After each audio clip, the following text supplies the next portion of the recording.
Good afternoon, everybody. This is your host, Khadijah D. And this is a podcast called Hear Our Voices, where we tell stories, give resources, and change the narrative of homelessness in America. Thank you guys for coming back. We're growing. We got 112 on YouTube. Go us. Yeah.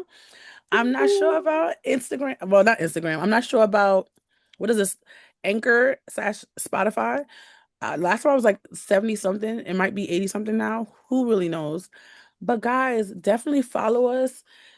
We're gonna be on a journey. We gotta have some guests coming up, and we're trying to do some big things over here. I'm not gonna toot my own horn, toot toot, but we're doing some things over here. We're trying to, grow and get more information.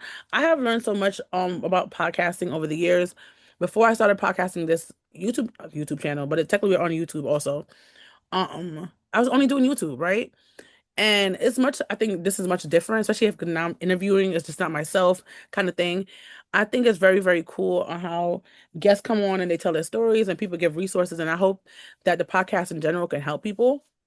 There's a lot of resources, especially for New York City, people just don't know about or don't understand fully about. So I'm always happy to have guests who comes on who explain what their job is and what they should be doing.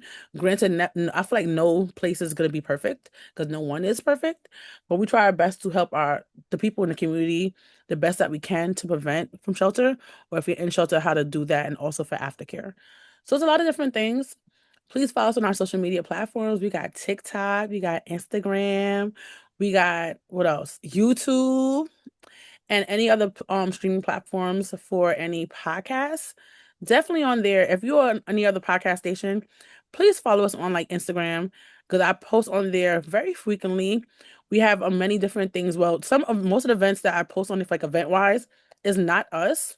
I'm part of the Family Action Board, which is what a podcast is under, and we are basically in a nutshell, we will promote other people's events because we want to make sure anybody who's watching the channel can get services.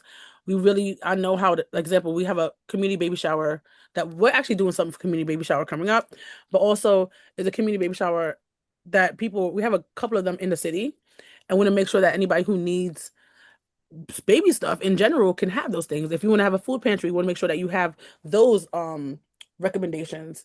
We want to make sure we can help you as fast as possible. And these podcasts is going out more faster the past couple of weeks, but Instagram is more instant, and we want to make sure that anything was coming up, you have all the information for it, and that you just know about it. And if you don't need it for yourself, you could pass it on to a friend, to a friend, to a friend, share, reposts. We just want to make sure everybody has what they need and the resources they need to have. A lot of time people don't know where to get it, and we're that place we're going to be that person that you go to when you have any problems, any needs that you wanted to get and taken care of. But yes, my voice is kind of going, guys. I'm sorry. But definitely follow me on social media. Everything is down below. If you would like to be a part of our activism that we do, we have different priorities. Definitely look down below if you want to be a part of that. If you want to be a volunteer to help different events that we have coming up. We do a couple of events every year.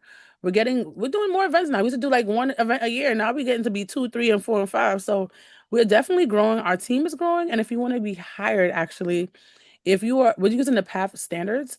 So if you were in shelter with your child as a parent, or if you were that child itself, um, the parent has to be and it's only for New York City. So if you was a parent somewhere else, I'm sorry. And you came to New York. If you came to New York after, that's fine and went to our shelter system, that's great. But if you haven't, I'm sorry, you can't. It's not for you.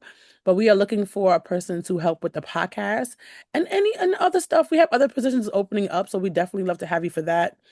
And if you do want to hear more about this, guys, DM me and I can send you over some of the descriptions of the positions we have opening up as soon as possible. All right.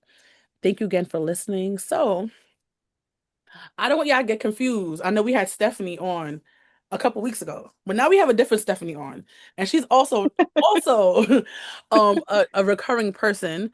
She has been on the podcast a couple of years ago. We have been doing the podcast for a while. If you're new here, we've been doing this for years. If you want to go down and scroll and listen to old episodes, you definitely can. And some resources just never go out of style because it's still available and around. So we have Stephanie on board, and she's gonna tell you what's her update in life a little bit, and also what we're here for. Can you actually, before we even get to your update, tell us what EHV is? Because it's never good to use just acronyms. People are confused what they are. We're gonna go into EHV and what it means to you and what's going on with it right now. Well, hello, and thank you for having me on. Thank you for being Um, on.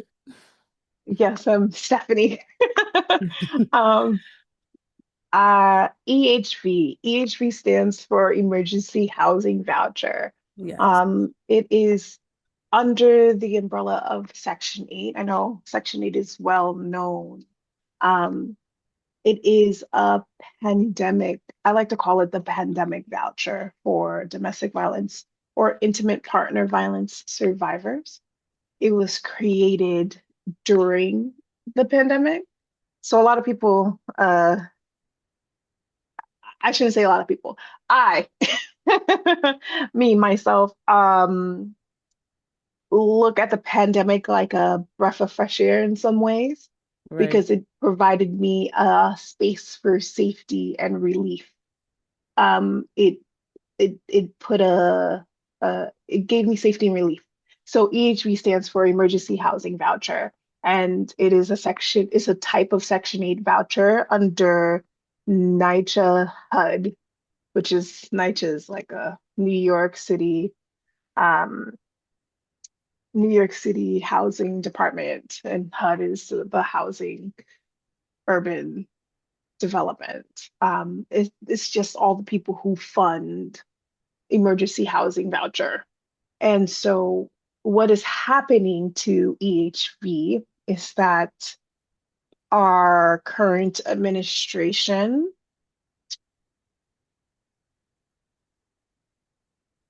is changing the rules of what was initially told to survivors like myself about EHV voucher.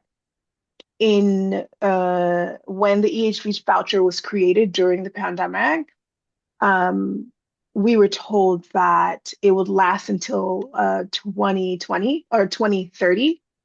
Um, Now, at the top of the year, we were told that anyone who has the EHV voucher, that the voucher will run out before the end of this year, which is 2026.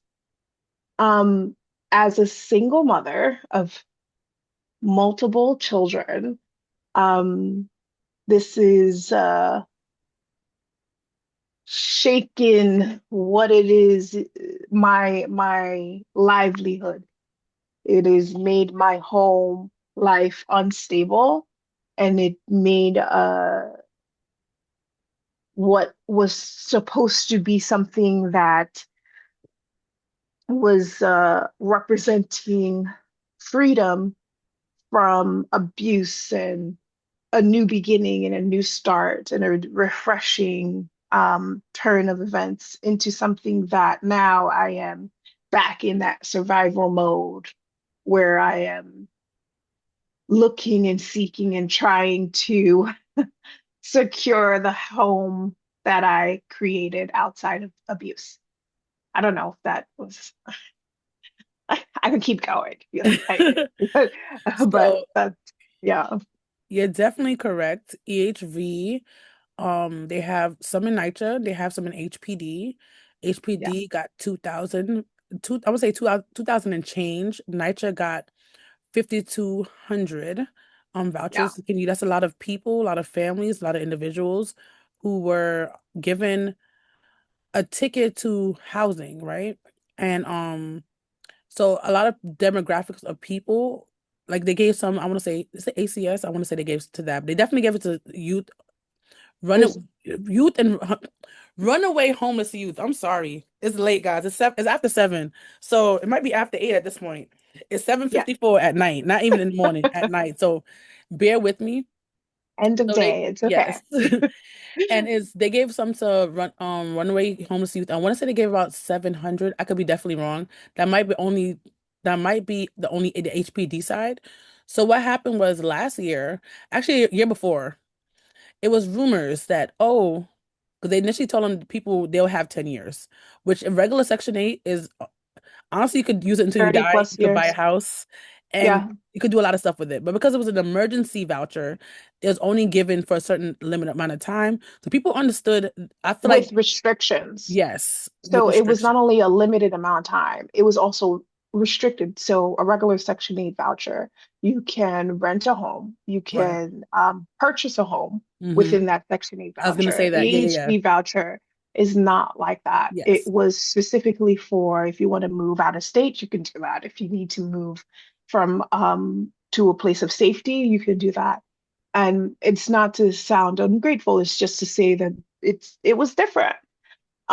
But all, Section 8 vouchers come in different forms and shapes and sizes, and that's okay because the bottom line is housing people who are in the most vulnerable individuals in New York City, in different cities, right? And Okay. in New York, this is what was given as a solution during the pandemic and the pandemic did a wonderful job. It was a horrible time, but it did a wonderful job to exploit those particular um, areas of weakness where you have a lot of people who are in tremendous need. And there was no way that you can really close your eyes anymore and say that they did it, there was no need for it, Right. right? It's like, okay, it's either people are dying in the home that stuck in the home with their abuser, Hmm. or we are rehousing people, or they are dying on the street, or their youth. Yes. So in what year are we 26? So that was 24. We heard rumors about the money's gonna run out, but people were promised that they had a certain amount of time on it. Like was said before, the regular Section 8 can buy housing. It could do a lot of other things. EHV because it was an emergency, which we were all in the world living in, especially in New York City. Outside looked like Armageddon. But so Mm, they did this, and we was happy that we got this, and it went through. It seemed like it went so fast compared to other things that we're working with in housing. And then they said, with everything happening on, if you're under a rock, there's a lot of stuff happening politically and with federal this and federal that and city this and city that. So they said we found out in 24 that is going to be cut. So people were scrambling for a while in the advocacy world. And we're like, what we're gonna do, we're advocating to make sure we could be good. Last year we were told that's gonna be good until first we told 25 at the end of December. That's what people were telling yeah, me. And then it got pushed to this year. They got money out of nowhere, they're using money for stuff we never asked for, but I digress. So they got yeah. money and they said they're gonna be able to do it to 26. So we're like, okay, fine. So the two, like we said before, agencies was NYCHA and HPD. So they have a two different types of not types, but just two different areas that they have places that the vouchers are actually housed in, right? I think So it's maybe HPD, three. I want to say it's is it three? It might be three. No, I think I'm it's looking right now. okay, got you. But I want to say it's NYCHA and it's HPD from what I understand from meetings. And a couple of weeks ago, I want to say like a month or so ago, HCR three. HPR, HCR. It's like this ACR. yeah, HCR. Um it's like housing choice something. Yeah, yeah, yeah, yeah. I It's like think it's under all another it's like yes. under another umbrella. It's just No, I think another it's a Section version. 8. I think it's under NYCHA though. But I'm not It's even all sure. under Yeah. NYCHA. It's all Yeah, yeah. under it's all under a HUD. Yes. Then you have HPD. I mean, yeah, you have NYCHA, you have HPD, and then you have HCR. Which is interesting. I haven't heard that much about the HCR really. The conversation Yeah, has honestly I'm been gonna send you. fully around NYCHA and fully around HPD. People, the meetings I'm in anyway, right? So maybe that's very concerning right there, to be honest. So HPD came out a couple of weeks ago and gave out letters to their clients and telling them, hey, if, in case you didn't hear, this voucher is going to be closing out at the end of the year. So some people say funding is going to be finished in October, November. Those are the 2 months, and possibly December. And I think it depends on when. It's like example, if we have 30 people on this program, that's a small number. I'm just giving you an idea. And if only 20 people move out, they still have that money they kind of allocated to like November. So those 10 people will still have money technically later on in the time because those 20 people have already moved out the program, if that makes any sense. So HPD is telling people by the end of the year, this program's going to be gone. So we're trying to figure out a way to kind of do it. So they came out this thing. We talked about it with Stephanie actually. The Home TBRA. I always forget an acronym sometimes, but Home Yeah. TBRA is what HPD said. Their grand idea of I'm not saying it like to like it's not a great idea, but they came in a clutch and they are helping people. I want to say it's approximately 2 years, I believe, this program is going to be. So it's not like a long-term thing. It's not but they're trying to do something. They didn't want people to be out there in the dark and not know what to do and things like this. Basically, it's supposed to landlords The are tenant. apparently getting letters also.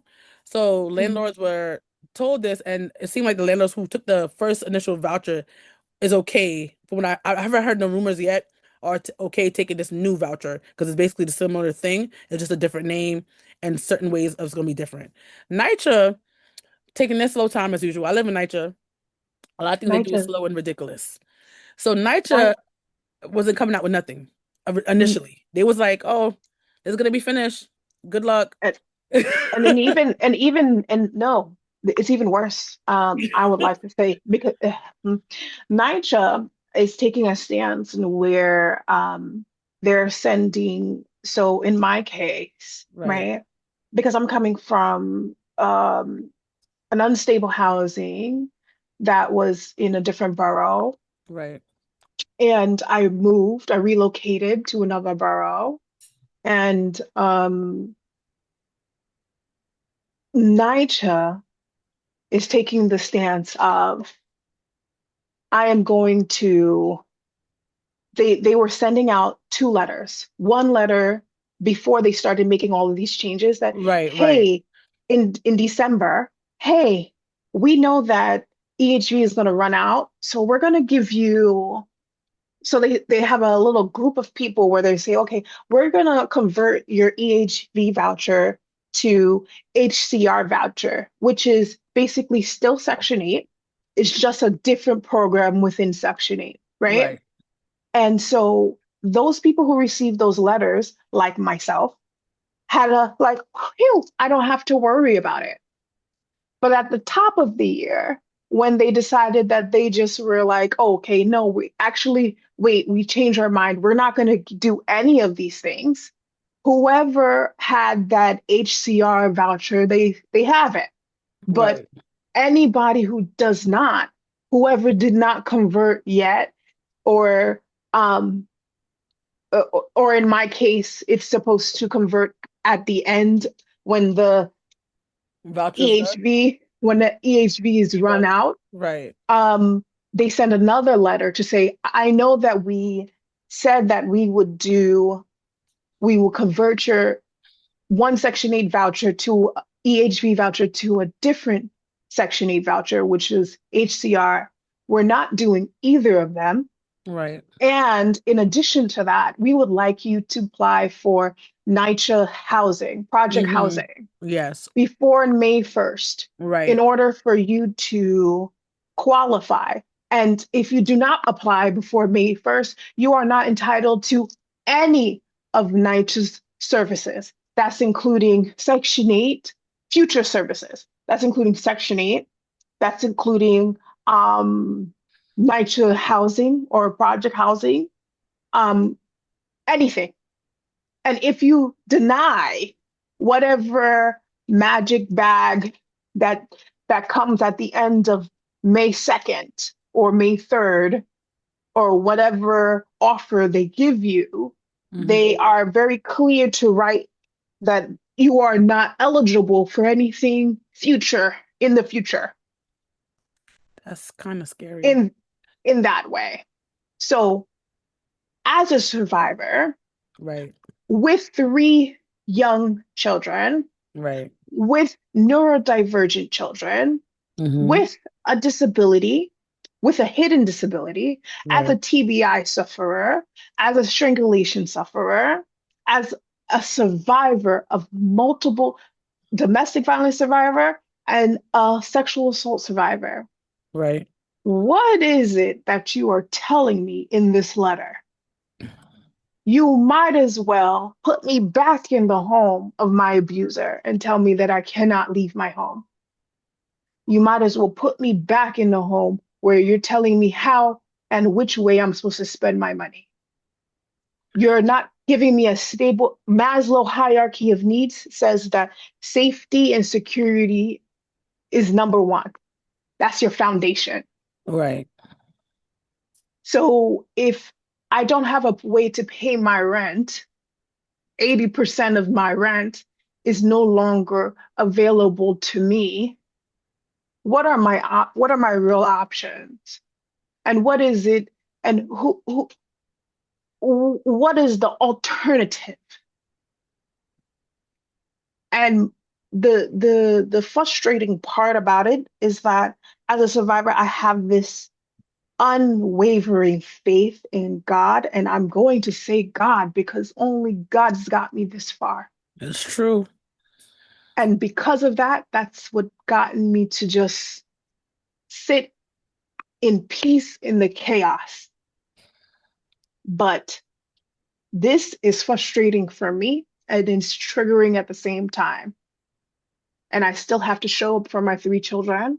And I still have to make sure that this apartment, that I know all of the rights that I have, Right. not only the rights that I have as a tenant, but also eviction rights. Because in my previous home, I was evicted. I did the eviction process. I went to the court and talked to the judge and pleaded my case. I was eligible for a Section 8 voucher way before EHV.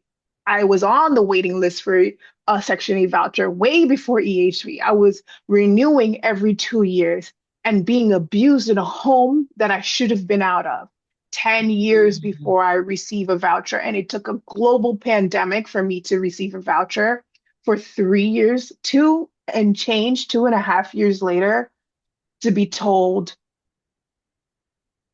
I don't know.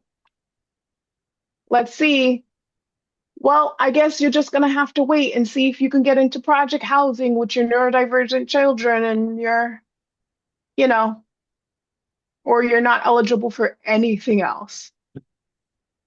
And this is the discrepancy that I'm having with NYCHA and the EHV voucher in this moment. That The sounds change, horrible. yeah, yeah. Can you explain, even though if you are new here, you might not know the acronym TBI, but we have definitely had an episode on it. I want to say early this year or late last year. So can you explain what that means? And yeah. TBI is a traumatic brain injury. Traumatic brain injury is can be caused by falling and hitting your head repeatedly. It can also be caused by strangulation. It can also be caused by a combination of both. And I am a lucky recipient of both. I was strangled several times in my lifetime, and my head has been knocked quite a few times as well.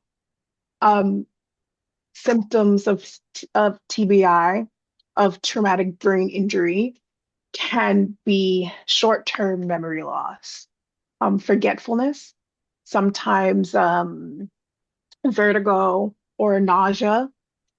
Um, I think the one that I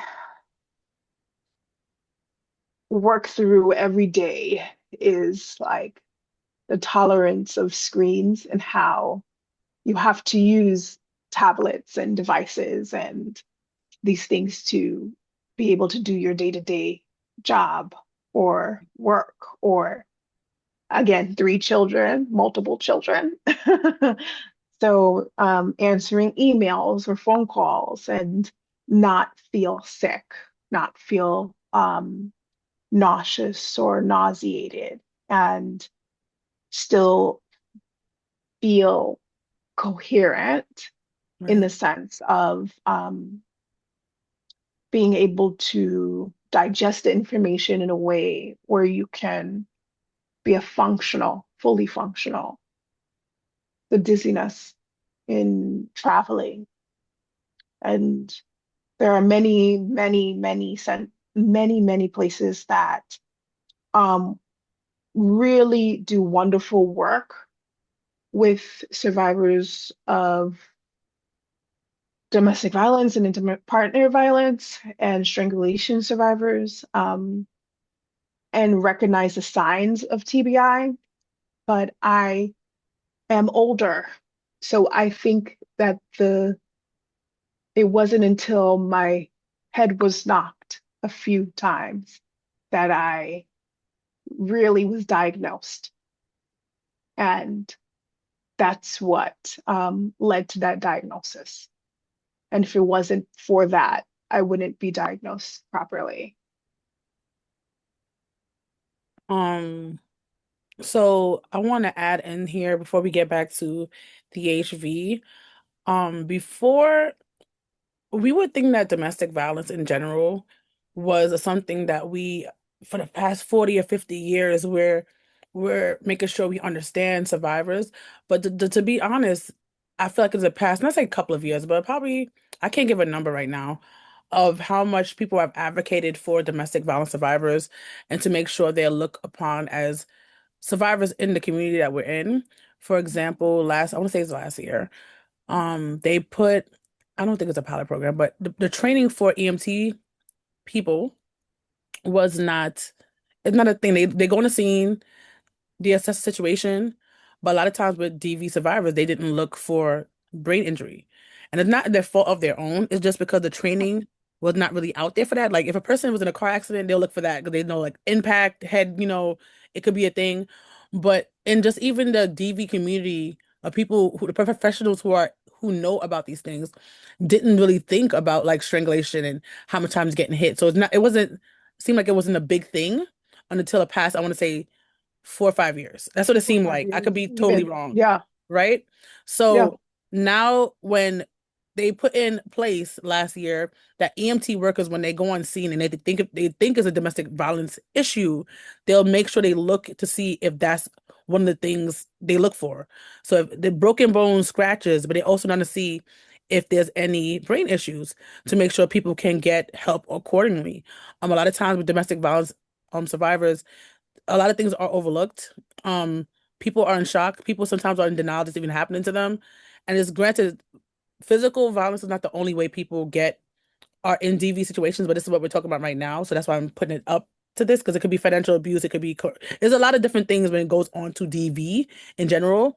But a lot of times things are overlooked because people sometimes they don't talk about it or they don't correlate Or it to they what the under situation is.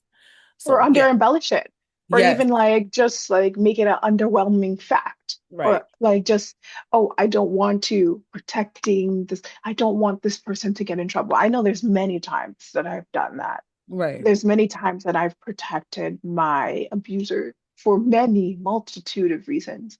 And because at the end of the day, the children, that's the father of my children, Right. right? And I the resounding thing that stuck, the facts that stick in my head, that sticks out in my head when it comes to that is police officers. Sometimes they're the first contact. And Right. sometimes when you stutter or when you misspeak or when you say something out of order, or, oh, maybe it's me, maybe I'm just tired, maybe I'm just sleepy, or maybe it's just a lot, maybe it's just trauma, maybe it's just, but never really getting assessed properly Right. or never really taking the time. And does your insurance cover it? Right. That's another thing. Does and are you do you have access to that? Right. Are you able to? Do we have any centers that are taking? I know NYU has a concussion center. Mount Sinai Yeah. does as well. Thank you for coming Um, this far to hear our voices. Come back next week for part two of Stephanie's story on our experiences and things like that. We definitely love to hear your opinion in the comments down below. So if you have any comments or suggestions of how we should push for policy or things like that, definitely comment down below. Thank you and see you next time.